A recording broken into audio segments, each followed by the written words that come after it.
हनुमान ने काल के कार्य में हस्तक्षेप किया था। काल चक्र विपरीत दिशा में घूम रहा था। ग्रह नक्षत्र की स्थिति परिवर्तित हो गई थी।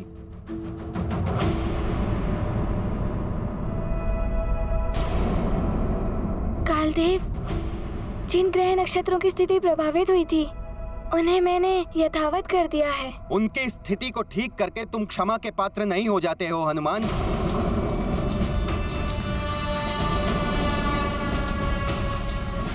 किंतु कालदेव, हनुमान ने अमृत की रक्षा करके हम सभी देवताओं पर बहुत बड़ा उपकार किया है। देवराज, मैं कालदेव की बात का समर्थन करता हूं। जो नियम तोड़ेगा वो दंड का पात्र तो होगा ही, और यदि नियम का पालन नहीं करना है तो नियम बनाने की आवश्यकता क्या है?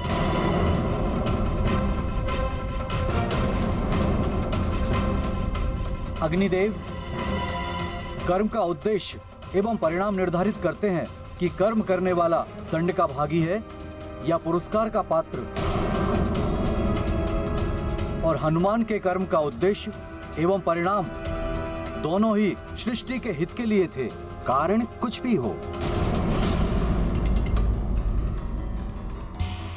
बात है नियम भंग करने के लिए दंड देने की।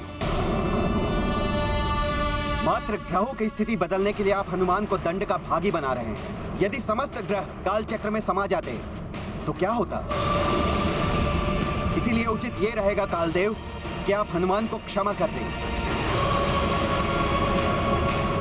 आप गृह अध्यक्ष होकर ऐसा कैसे कह सकते हैं?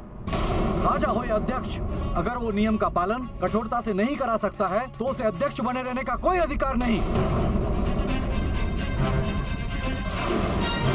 अग्निदेव, कर्तव्यों और अधिकारों के बारे में आप मुझे ना ही समझाएं तो उचित होगा। ये क्या हो रहा है? इनमें तो आपस में ही विवाद बढ़ने लगा। अग्निदेव, कालदेव, यदि अमृत असुरों के हाथ आ जाता तो हम सब देवता असुरों के द्वारा बंदी बन जाते। हनुमान ने तो अमृत की रक्षा की है और आप उसको पुरस्कार देने के स्थान पर उसे दंडित करने की बात कर रहे हैं। हनुमान के अच्छे कार्य के लिए ही तो मैंने उन्हें आशीर्वाद दिया है पिताश्री चंद्रदेव। किंतु नियम भंग का दोष तो नहीं हट जाता उनके कार्य से।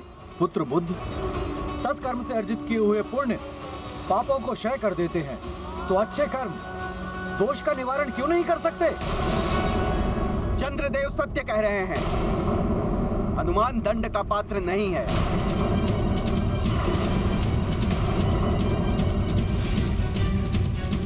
नियम तोड़ने का दंड हनुमान को मिलना ही चाहिए। मैं हनुमान को दंड देकर ही रहूंगा। नियम है तो यम है।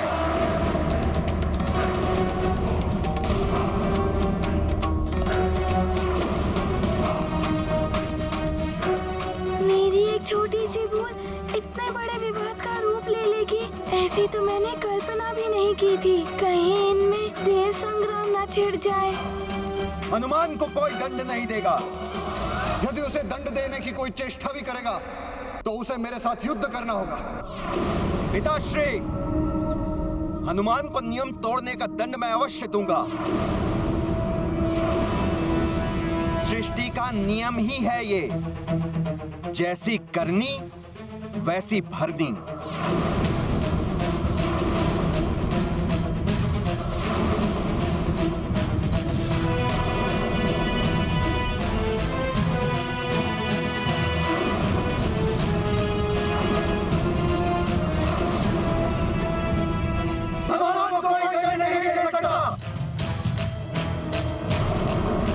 इसके लिए मुझे अपने पुत्रों के विरुद्ध शस्त्र भी उठाने पड़े तो मैं पीछे नहीं हटूंगा।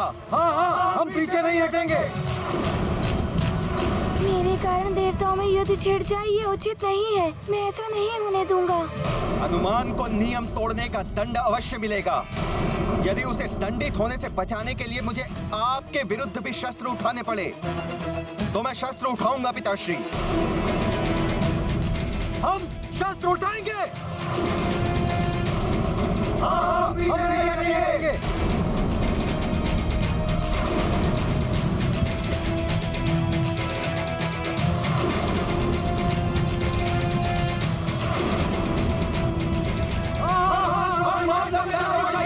रुक जाइए आप सब, रुक जाइए। देवताओं, मैं तो पृथ्वी लोक का एक वासी हूँ, छोटा सा बालक हूँ। मेरे कारण आप सब आपस में युद्ध मत कीजिए।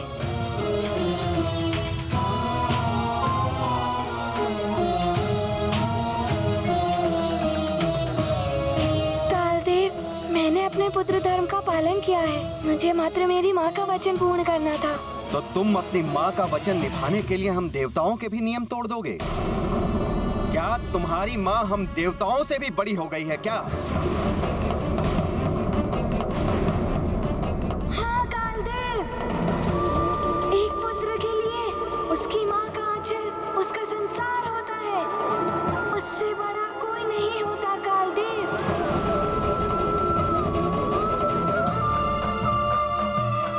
कालदेव, मेरी जननी देवी है मेरी माँ, मेरी सृष्टि करता है मेरी माँ। वो नहीं होती तो मेरा जन्म भी नहीं होता। मेरी माँ से बड़ा कोई देवता नहीं, कोई देवता नहीं।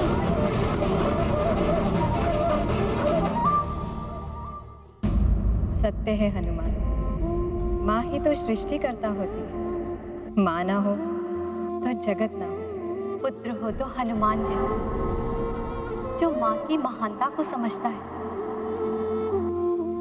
अपनी माता के चरणों की सेवा करने वाला पुत्र मोक्ष का अधिकारी होता है हनुमान। मातृ भक्ति का अनुपम उदाहरण हो तुम। माँ विधाता की सबसे सुंदर रचना है। माँ संतान को जन्म देने वाली, सृष्टि के सृजन की सबसे बड़ी सूत्रधार है माँ। उसका आंचल संतान के लिए स्वर्ग से भी अधिक सुखदायी होता है, जिसमें पलकर ही संतान संसार को देखने और समझने योग्य बनती है। यदि मां ना हो तो संतान ना हो, ये संसार ना हो। जिस प्रकार गजानन गणेश ने गौरी शंकर को सर्वोच्च स्थान दिया था, उसी प्रकार हनुमान ने भी मां को सर्वोच्च स्थान दिया है। माता पिता की सेवा ईश्वर की सेवा है। जो ऐसा करता है उसे किसी भी तीर्थ या दान पुण्य की आवश्यकता नहीं, वो मोक्ष का अधिकारी हो जाता है। कालदेव, मेरी माँ ने मुझे सीख दी थी कि माता पिता से बड़ा संसार होता है। इसीलिए मैं संसार की रक्षा करने हेतु जो कुछ भी कर पाया वो मैंने किया।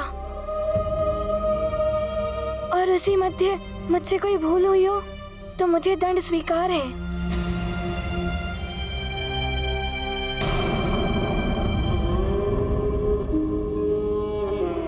सूर्यदेव, आप सब देवताओं ने मेरा पक्ष रखा, उसके लिए मैं आप सबका आभारी हूँ।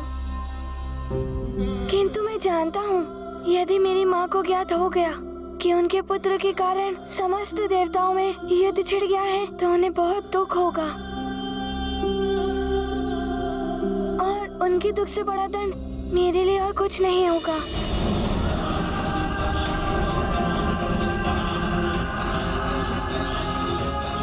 कालदेव, यही उचित होगा कि आप मुझे दंड दे दें और इस विवाद को यहीं समाप्त कर दें। मैं दंड के लिए प्रस्तुत हूँ।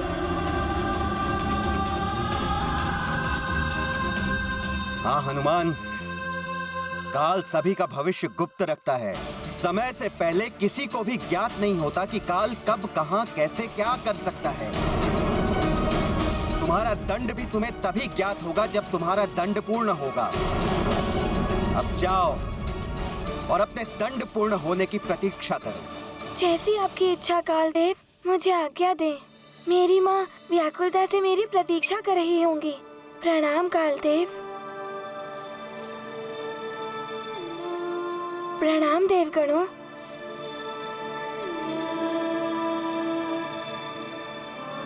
प्रणाम देवराज।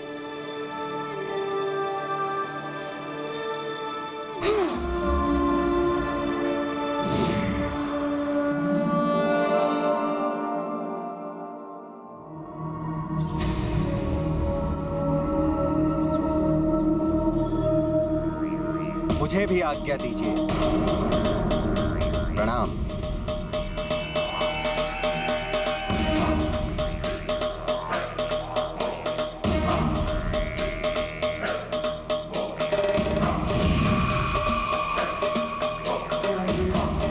देवाधिदेव, हनुमान के प्रति कालदेव की ये कठोरता उचित नहीं है।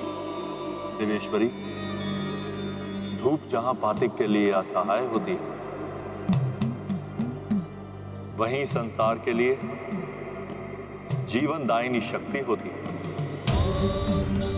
वृक्ष की छाया पथिक को सुखद प्रतीत होती है, वही छाया वृक्ष के नीचे उगने वाले पौधों के विकास के लिए बाधक होती है। अतः उचित अनुचित का दृष्टिकोण सबका भिन्न भिन्न होता है।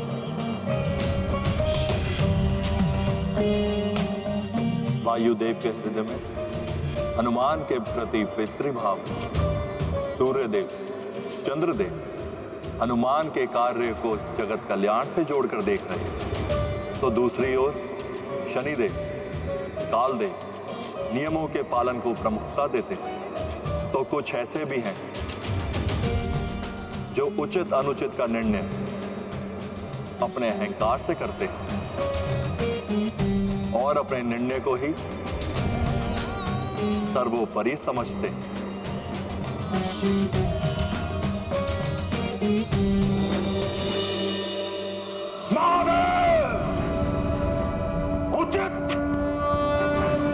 उचित नहीं हुआ है जो हुआ है।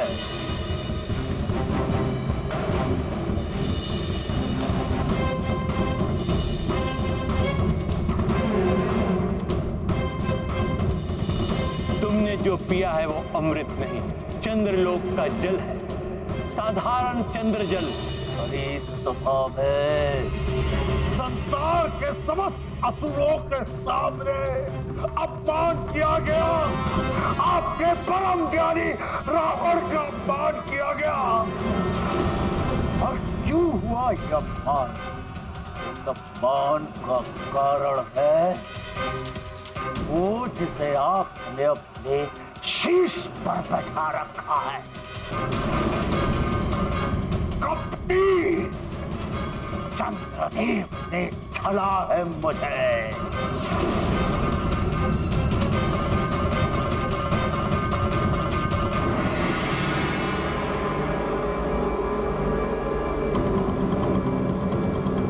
तौर कर देख दीजिए उस कपटी चंद्र को। अपने शीश से चंद्रशेखर महादेव,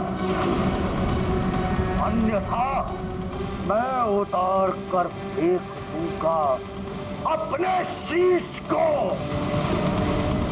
और डाल दूंगा आपके चरणों में। मेरे अपमान के वक्त मौन बैठे हुए थे ना आप, तो अब मैं भी मौन हो जाऊंगा सदा के लिए। मुझे अमृत चाहिए महादेव। मैं अपना शीश आपके चरणों में डाल दूंगा महादेव। स्वीकार करिए मेरा शीश।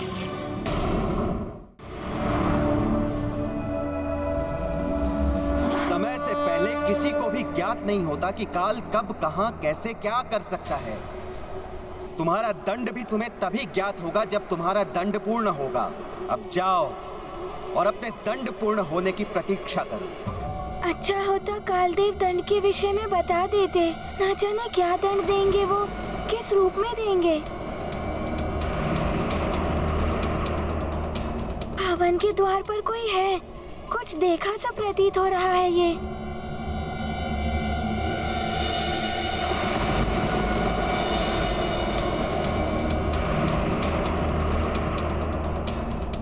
ये तो स्वप्न वाला दृश्य है।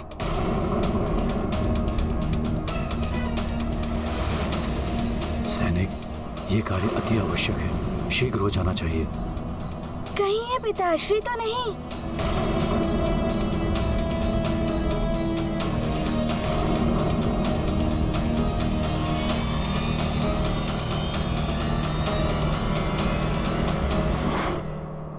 पिताश्री?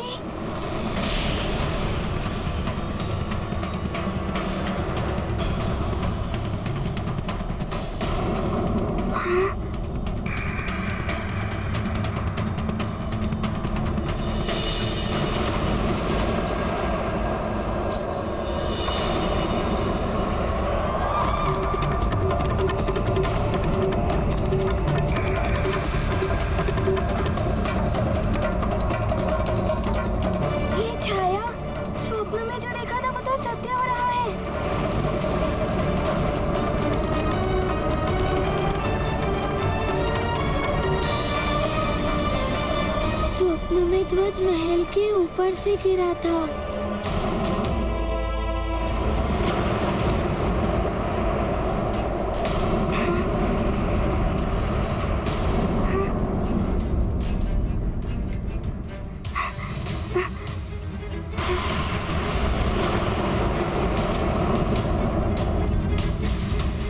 ये क्या?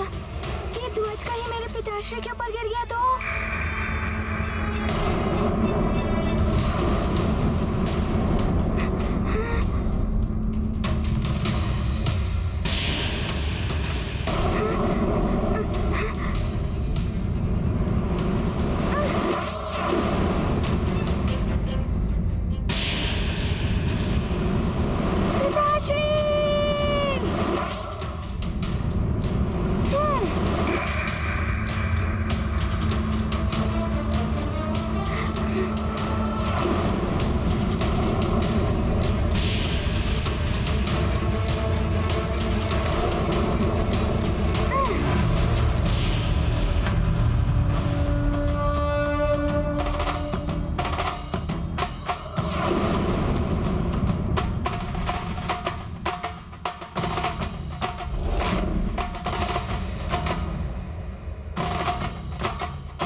सभी का भविष्य गुप्त रखता है। समय से पहले किसी को भी ज्ञात नहीं होता कि काल कब, कहां, कैसे, क्या कर सकता है। तुम्हारा दंड भी तुम्हें तभी ज्ञात होगा जब तुम्हारा दंड पूर्ण होगा। अब जाओ और अपने दंड पूर्ण होने की प्रतीक्षा करो। कहीं ये कालदेव का दंड तो नहीं है, किंतु दंड मुझे मिलना चाहिए। पिताश्री पर संकट क्यों आया, और वो भी ठीक स्वप्न की भांति? ये क्या पहेली है? क्या करूं? किससे पूछूं स्वप्न के विषय में? नहीं नहीं, मैं किसी को कुछ नहीं बताऊंगा स्वप्न के विषय में, नहीं तो सब बहुत चिंतित हो जाएंगे।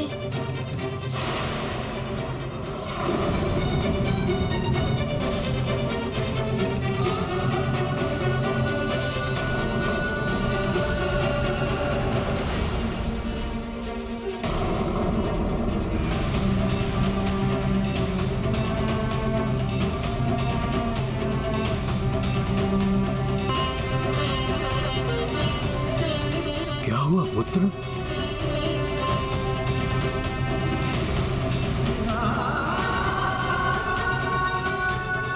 हनुमान?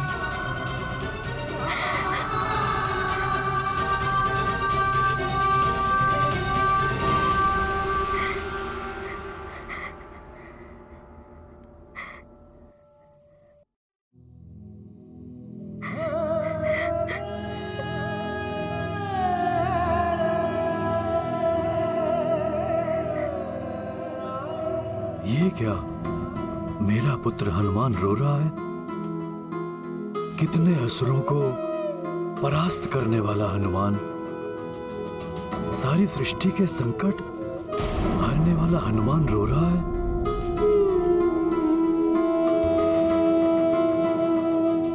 कहीं ये दुर्घटना किसी बड़ी अनहोनी का संकेत तो नहीं?